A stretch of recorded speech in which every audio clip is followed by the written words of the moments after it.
திருச்சி அருகே கொள்ளிடத்தில் தண்ணீர் ஆர்ப்பரித்து செல்வதால் 2 உயரழுத்த மின் கோபுரங்கள் ஆற்றில் சாய்ந்தது.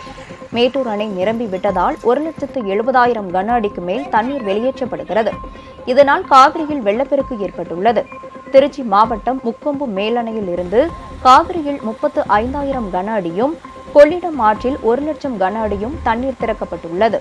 இந்த தண்ணீர் இரு கரைகளையும் தொட்டு ஆர்ப்பரித்து ஓடுகிறது. இதற்கிடையே திருச்சி கொள்ளிடம் ஆற்றின் புதிய பாலத்தின் அருகே ஆற்றில் அமைக்கப்பட்டிருந்த உயர் மின்னழுத்த கோபுரத்தின் அஸ்திவார தூண்கள் தண்ணீர் வேகத்தில் அடித்துச் செல்லப்பட்டது. நேற்று காலை முதலே மெதுவாக மின்கோபுரம் சாய்ந்து கொண்டே இருந்தது. மின்வாரிய ஊழியர்கள் அதை மீட்க மேற்கொண்ட முயற்சிகள் தோல்வியில் முடிந்தன. இந்த நிலையில் இன்று அதிகாலை உயர் மின்னழுத்த கோபுரம் ஆற்றில் விழுந்தது. இதைத் தொடர்ந்து மற்றொரு உயர் மின்னழுத்த கோபுரமும் ஆற்றில் விழுந்தது. ஏற்கனவே முன்னெச்சரிக்கை நடவடிக்கையாக இந்த மின் கோபுரத்திற்கு செல்லும் மின்சாரம் துண்டிக்கப்பட்டது. இதனால் அசம்பாவிதம் தவிர்க்கப்பட்டது.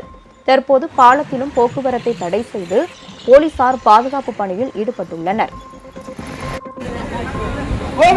உங்கள் ராஜ் நியூஸ் தொலைக்காட்சியில் திங்கள் முதல் வெள்ளி வரை தினந்தோறும் பிற்பகல் 2 மணிக்கு உங்கள் பகுதியில் உள்ள குறைகளை நேரலையில் தெரிவிக்கும் புகார் பெட்டி நிகழ்ச்சி.